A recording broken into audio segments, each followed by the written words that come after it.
we're joined by Brenna MacMillan. Brenna, hello, good morning. Hey, good morning. Thanks for having us. And two fellas you're going to be playing with here. You've got a banjo in hand, and that's always dangerous for people to know. Introduce your friends here. Yeah, so over here on bass is Jed Clark. And, he's also going to sing some harmonies. And then over here on guitar is Jake Stargell. He's going to sing as well a little bit. And I'm Craig Havighurst, in case I didn't make that clear. I host a show called The Old Fashioned on Saturday mornings and Tuesday evenings. And we hold that torch up for old time and bluegrass music. And while this isn't strictly bluegrass, the new record that you've put out, Dear Life, it's pretty close. It's close to your background. And we're going to talk about that in a minute. But we are here as we start a day with 4 different acts throughout the day. I'll describe them later on, who's going to be playing for you. We're starting with some acoustic music because Nashville does it so well, especially the East Nashville scene that you're involved in, Brenna. Right. Before we get into your story, why don't we start with a tune? Alrighty. See, this one's it's on the record, on the new record. It's called "Used to Live Here."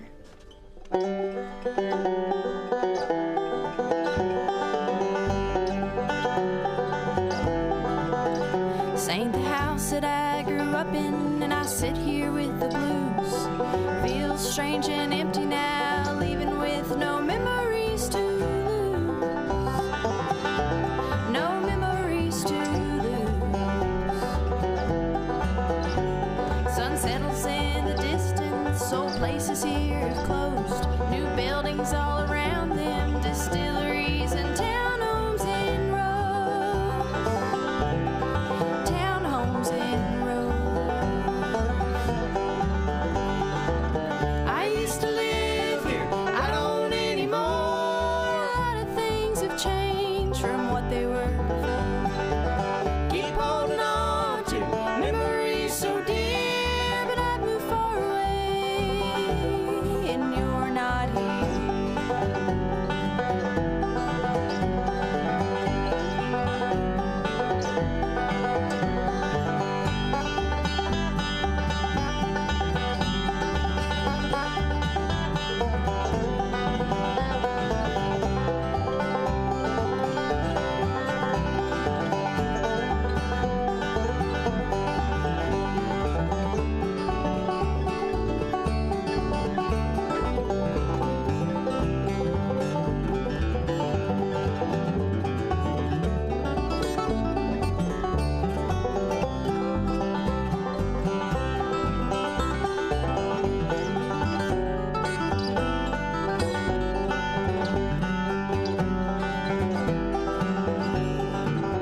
Old house has new voices, the outside looks the same. I wonder if they kept the old doorknobs, and I wish things wouldn't change. I wish they wouldn't change. I used to live here, but I don't anymore. A lot of things have changed from what they were before. Keep holding on to memories so dear, but I moved far away, and you're not here.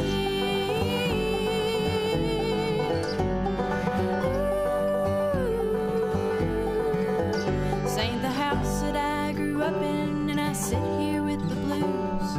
Feels strange and empty now, leaving with no memories to lose. All right.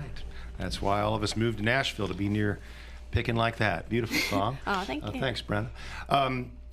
Let's talk about your background with the banjo. I know you're from Kentucky, which and it's a state after which bluegrass is named. Yes. Was that music and the banjo and the string band instruments just central to your life early, or did you discover it a little later?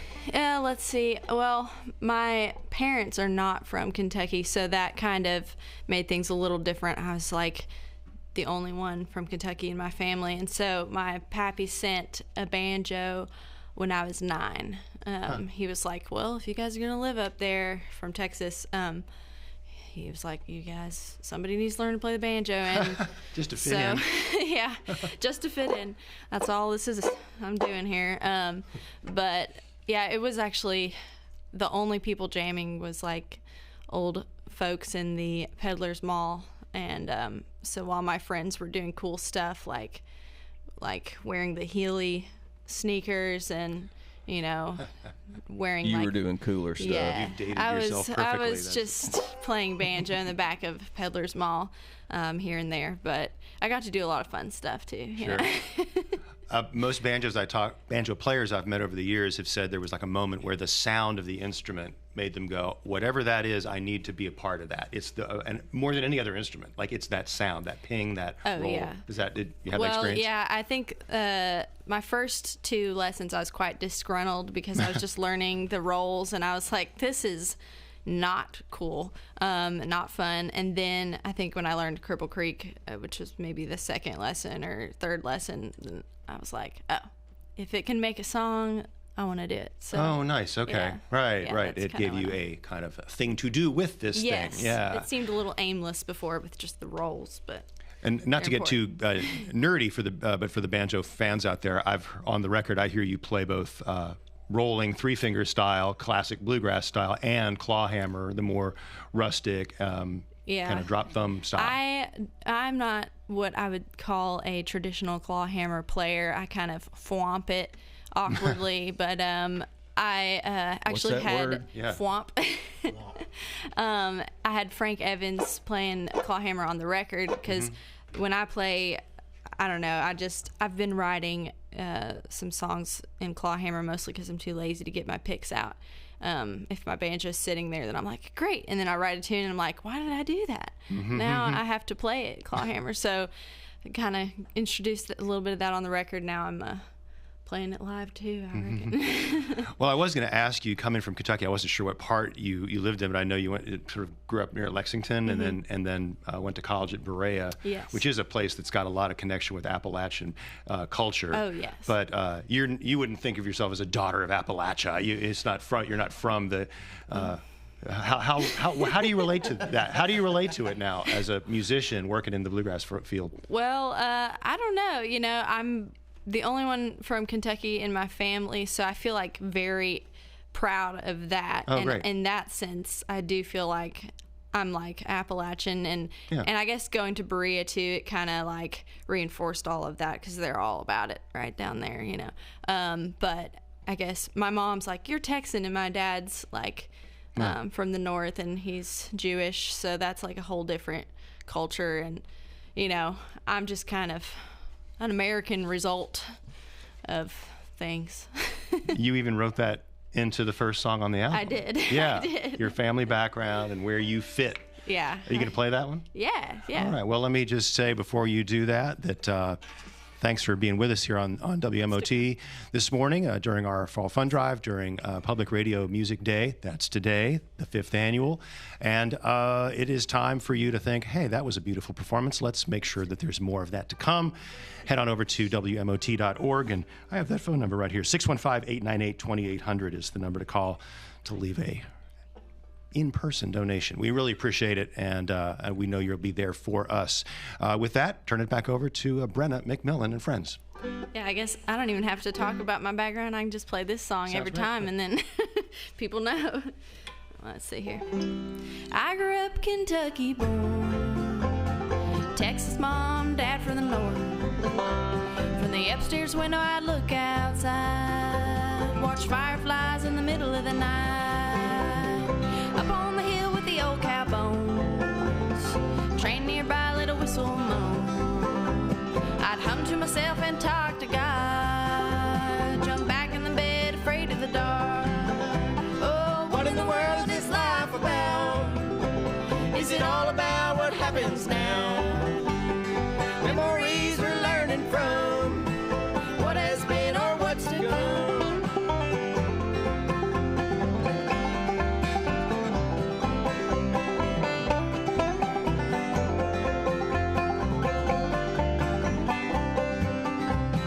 Played outside and times were hard. Wait outside and times were hard. Fight with each other and fight with God. Strengthen all the numbers we got. Kept on looking at fireflies. Ate hot peppers and bowls of rice.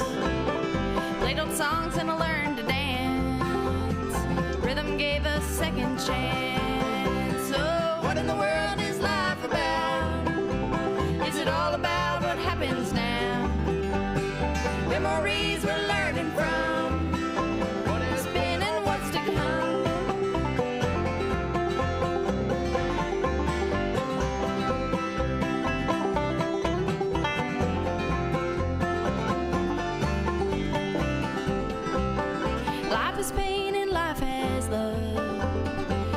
is who we all become. One more hurt and we think we're done.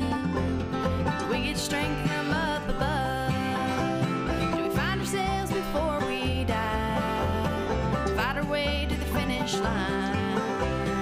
Maybe there's not more to prove than find love in the whole pursuit. Oh, what in the world is life about? Is it all about what happens now? Memories we're learning from what has been or what's to come.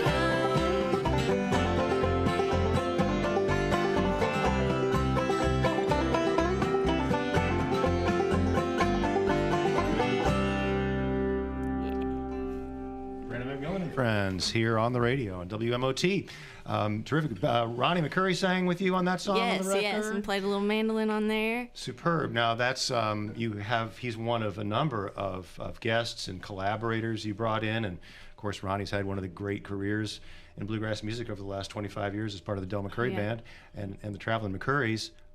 Tell me about, starting with that relationship, just kind of what that network of people you were able to call on, who you called that were maybe like, I don't really know you that well, but would you join me? Or who are your friends, who are on this? Well, I feel like the entire album is all my friends, but then friends that are also heroes as well. And that's kind of been the magical thing about my experience in Nashville, is that I moved here and just started playing and picking and pretty much getting to know everybody. And then time came for me to record an album, and I was like, I already know who all I want on there. And then, if people are willing and able to, then, they can hop on it as well. And I guess who I didn't know would be Peter Rowan.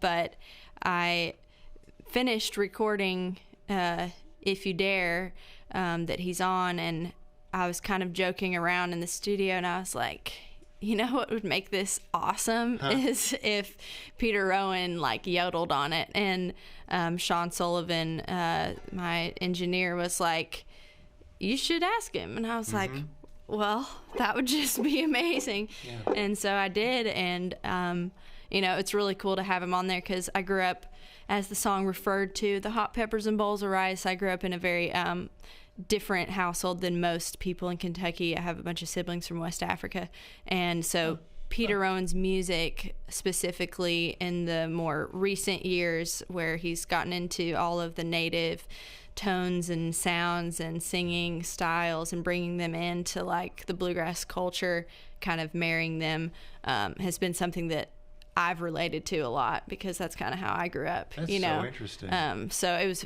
really an honor to have him on it, because I was like, this literally is perfect. I love that. So, that's Peter Rowan is one of the most recent inductees into the Bluegrass Hall of Fame, and the kind of guy that can go literally work with Bill Monroe at the most traditional style of bluegrass, and then took it as far out as anybody ever has. Yes. Made music with Jerry Garcia. What a life story. Did you get to talk to him at all? Did you get to have a little visit? Yeah, we had a little visit, and I actually have up on my YouTube, he gave me his synopsis of the song in a little YouTube video. It's hard to hear because we're backstage at Romp, and somebody was killing it on the stage while we were talking, but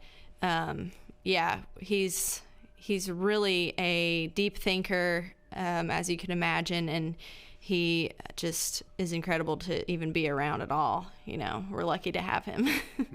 For sure. So. Can you tell us a little more about your background? You mentioned your own background and a family that had sort of a global reach. Just fill in the details a little bit. Oh, yes. Well, I mean, my mom's from the South, my dad's Jewish, and then they had it laid on their hearts to adopt, and so they adopted from West Africa, Liberia, West Africa. So I have 9 siblings from Africa. 9. And yes. Wow. So that definitely took over the household, and my parents wanted to adopt older kids that don't get adopted as often too. So they brought a lot of culture with them. They, that's why we were able to learn their culture even more. The songs, the dance, the food, everything was integrated pretty heavily in our household, which was we always said our house was a little Liberia on our street because we just did things a lot different. That is rad. But, yeah. Did you ever explore the African precursors to the banjo? Ever played a kora or a conking or anything like that? I haven't played one, but I studied about it because my mom was like, well, we were homeschooled as well. So my mom was like, here, then your homework is banjo in West Africa. There you go. Oh, wow. So, yeah, it's really cool that, since this is an instrument that originally came from there and I grew up with that kind of heritage in my family, it all makes sense for me to do what I do. Right, and makes you an extra important storyteller to the acoustic music public, that that you have a place in that lineage that's across the ocean. That's so cool. We're talking with Brenna MacMillan this morning. Her brand new debut solo album is Dear Life, and we're celebrating Public Radio Music Day here all day. Later on, we're going to hear from Rosie Flores is going to join Webb Wilder in the studio live, and Drew Holcomb with Jesse Scott at 6 p.m. I'll fill that calendar in later. I'm doing it off the top of my head. But let's continue with music. But while we do that, keep in mind, folks, that it is time, because it's our Fall Fund Drive, to renew your membership, make that commitment to being a sustaining member, or donate what you can. We really appreciate you and the community, and we depend on your support. And so with that, I'll turn it back over to Brenna, and you play what you want to play. Alrighty. We'll do this love song. They're so rare. There's only one on the album. Most of them are a little more sad and despairing and reflective, but we can all appreciate a good love song.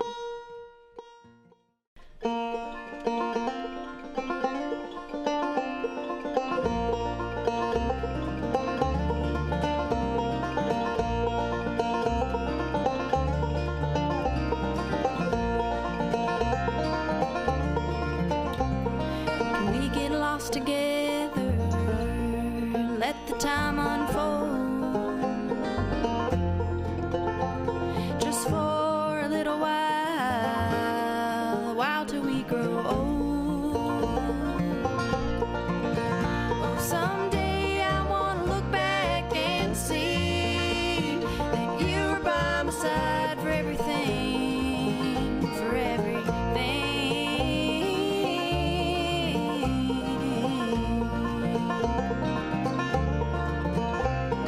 When I call out to you, boy, you just hold me in. If we could stay like this, we'll make it through again. Oh, someday I want to look back and see that you were by my side for everything, for everything.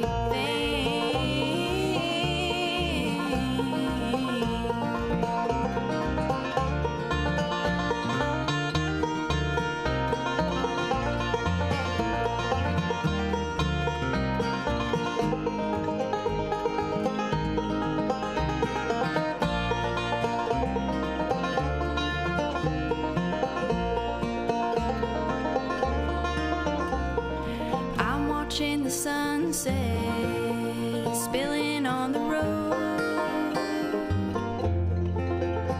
It's the last road off the highway. Can't wait to make it home. Someday I want to look back and see that you were by my side for everything. Someday I want to look back and see that you were by my side for everything, for everything, for everything, for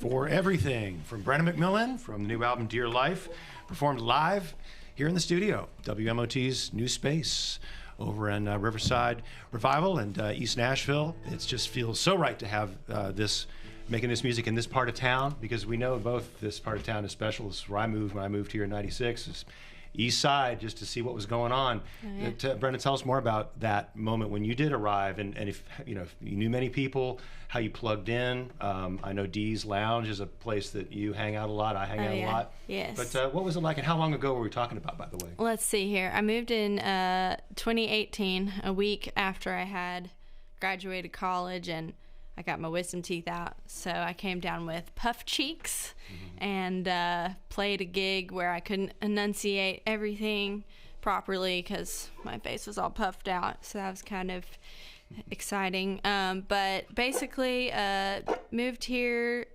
played a few things with my brother Theo. We had a band together called Theo and Brenna Band for several years, and we put out a couple albums together. Yeah, I was going to ask, and that predated the move? You had been doing that in? No, you that started when was you got pretty here? much in 2018. We kicked that off because we had been filming some random stuff. My brother moved in 2016, but we'd filmed some stuff at Station Inn, and JT Gray, the owner, who's now passed, but he at the time really was digging our stuff, and he gave us the opportunity to kick off, playing there when I moved down here in 2018 that great. summer. And so we hadn't really figured out anything that we wanted to do, but we decided to do a full band for Station Inn, and so then we liked it, and we kept doing that and played with our friends on the road for a few years there. And then Theo wanted to travel a little bit less, and so I started doing a lot of sideman stuff the last 2.5 years around town. But yeah, I would say Dee's has been the spot where I've met most of my friends now. I don't even remember where I met you guys exactly, but it probably was around Dee's. I don't even know. I can't remember. I can't remember. like I feel like I've known you for 10 years. But yeah, I mean, there's a lot of mutual friends, of course, in bluegrass across It's a total network the of nation. mutual friends. It's Yes. So, I had a few friends of friends that knew people in town or whatever, but mostly I just went out and started shaking howdy and people and listening to people's music and saying hi. And it's been a really welcoming community. It's better than I could have ever thought of. It feels like a storybook in a way because everybody's so nice. It revives my love of this town as the years have gone by, to continue to hear the same version of that story 20 years ago, 10 years ago, and now. And it really remains very special. Was bluegrass a real North Star, or is it a North Star for you? I know that nobody wants to be put in a box, but for some people that is a kind of the guidepost, and then things can move on from there. But did you go and study the masters and that whole thing? Are you hardcore? Well, I mean, I play banjo, so I feel like that has me, definitely pretty grounded in bluegrass, and I want to study the greats more. I mean, Ralph Stanley is probably my biggest hero, I would say, just banjo and vocal wise combination, and of course JD Crowe, growing up in Kentucky, and I did get to play with him some when I was younger, but I want to be good at that, and then I also want to be good at whatever else people want to hear, and I don't ever think too far ahead. I kind of take every day else you want to hear? as it comes. The sounds head. that come into my brain and come out, that's what I'll be playing. I don't, and I don't ever know what that's going to be exactly. Perfect. So well, that's what keeps the bluegrass music rolling through 75 plus years of history. Yeah. We play bluegrass music on Saturday mornings at 9 a.m. on the Old Fashioned. Amy Alvey and I. Amy may be listening this morning from down in Amy. Louisiana, which I think is where she is now. And we're going to be playing something from your record this Saturday morning, because the release has just happened, and excited about that for you. But we also know how far afield the sounds can go. But y'all stick with us on the Old Fashioned on Saturdays and Tuesday evenings at 8. I'm Craig Havighurst. You're listening to WMOT 89.5 Roots Radio, live on the air with some wonderful live music. And I'd like to turn the stage back over to Brenna for another song. Alrighty. Let me get in tune for this one. Well, as I mentioned, I grew up homeschooled, and part of that was reading the books always before you watch the movies, and I was very spellbound by Anne of Green Gables, and so Netflix just came out with an Anne of Green Gables like series, so I had to brush up on it and see if they were doing it right, you know. And it was incredible, honestly. I cried so many times, and so anyway, this song came from me watching that and crying. If that helps anybody prepare mentally for it. But it's a hopeful song. 1, 2, 3.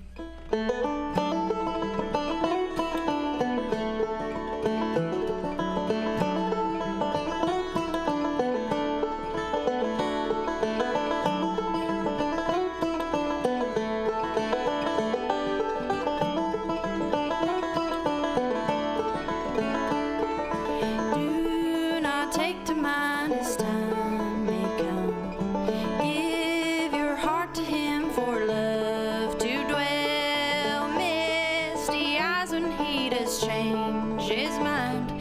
The heart will ache from love he left behind.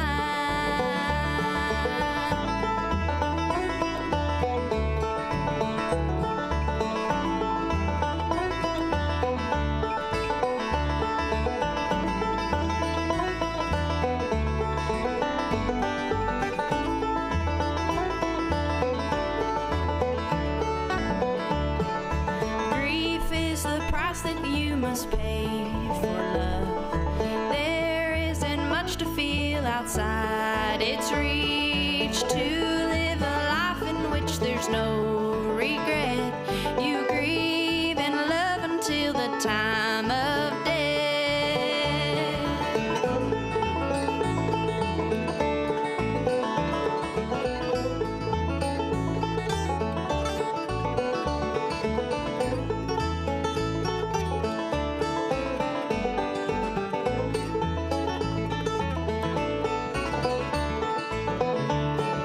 Love will bloom again when time has passed.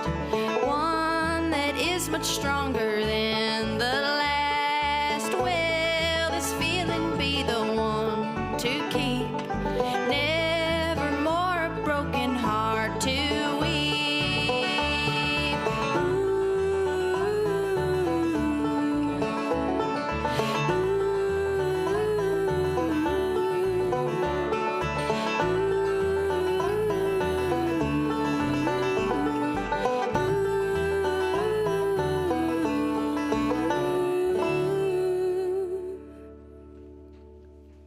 Brenna MacMillan and friends on WMOT, live on the air on Public Radio Music Day. What a great way to celebrate Public Radio Music Day. Yeah.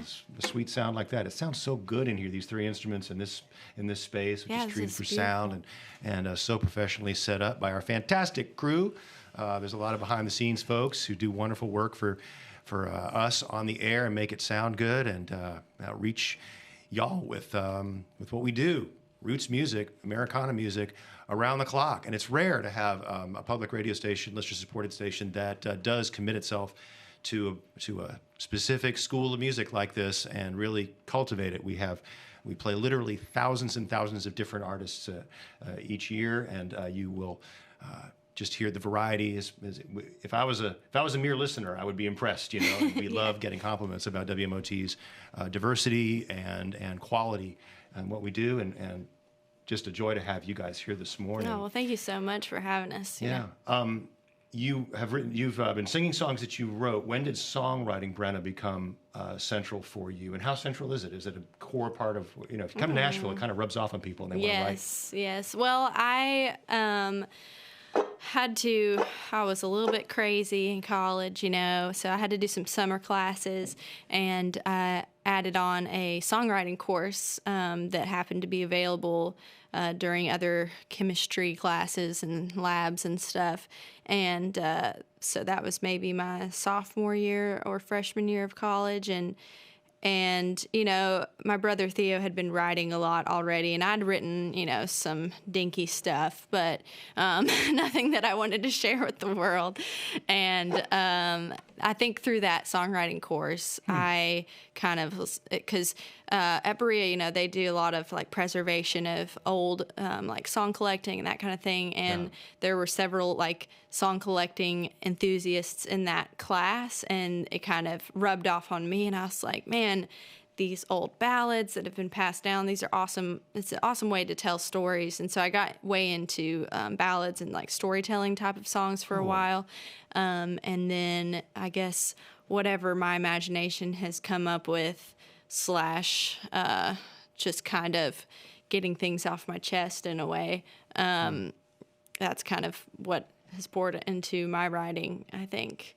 And a lot of my writing does come from dreams, probably like 40% or maybe 50%, something like that. Got a notebook right by your well, bed just my iPhone, and I'm a light sleeper, and so if I have like a vivid, cool dream or some melodies happening, I'll wake myself up and sing it into my phone, and then, you know, finish it if it's worth it.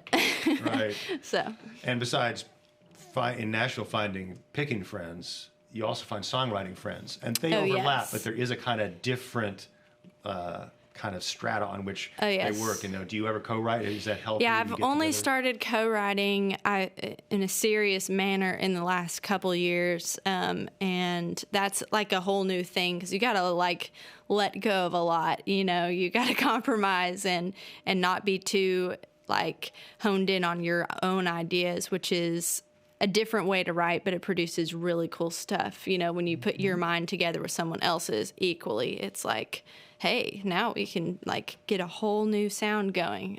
So that's been a really cool thing to explore for me. And I've tried, you know, I've written with, I don't know, maybe like 15 different people now, and so there's a few that it's like super gelling, and you know, you get like 3 songs out in one evening or so, and then there's some that's like, all right, we got like half a song and let's marinate on that, come back to it, you know, and that doesn't reflect, you know, anything about whether or not it's a good fit. I think it's just like everybody gets to songs different ways, you know. So absolutely. Yeah. Before we hear one more song to sign off here, I haven't really let you talk about the Dear Life album as an album and what it represents for you and what it meant to get this done and what came to fruition to make it done. How you pitch it to people is, this is my album that says what?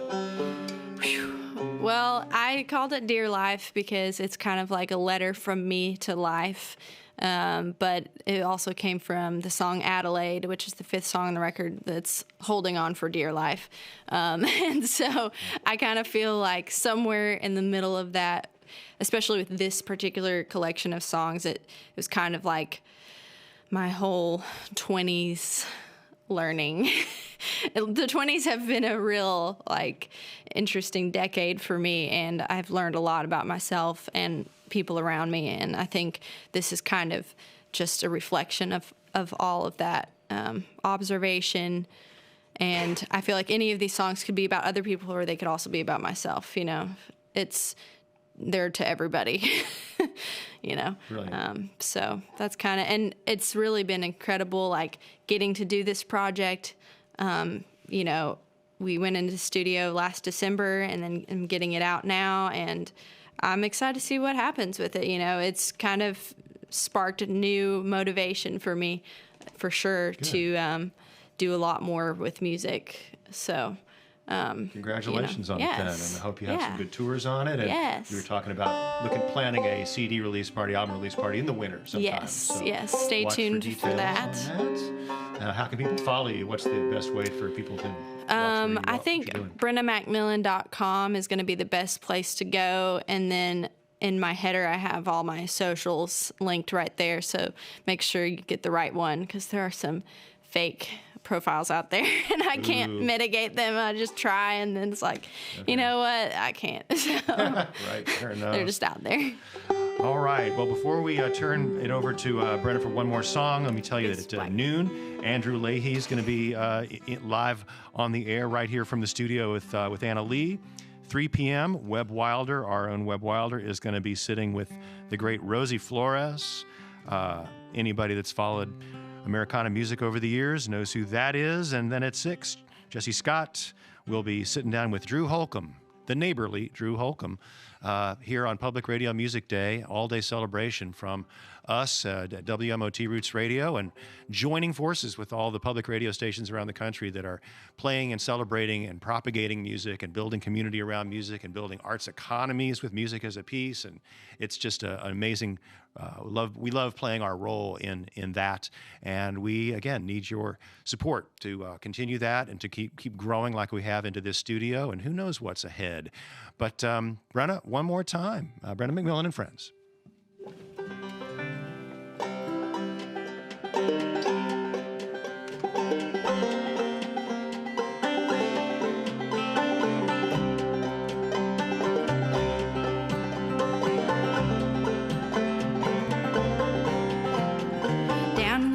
Walking home, down in the woods where the black bears roam.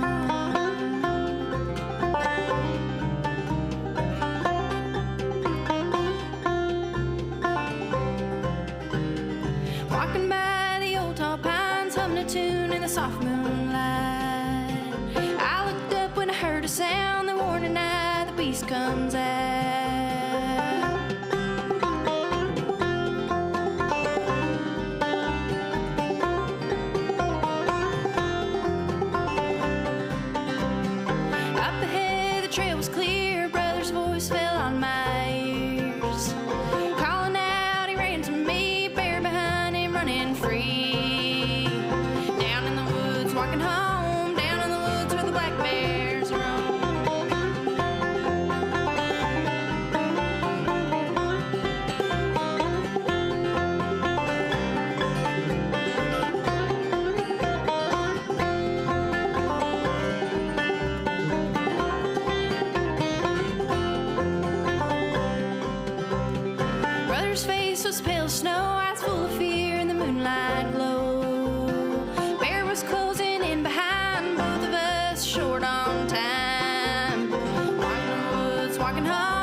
Black Bear from Brenna MacMillan, Jed Clark over there on the bass, Jake Stargell on guitar.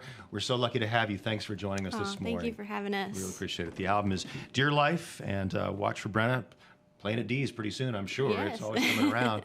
And we're going to throw it back to the studio for a few minutes here. I'll be back on the air with you all at the top of the hour and taking you to noon, and talking to you about what we do and what your role is in what we do. Visit WMOT.org, hit that donate button, or call 615-898-2800. Make a contribution today. Don't wait. It's time. Public Radio Music Day. Get it back to WMOT studio. Take care.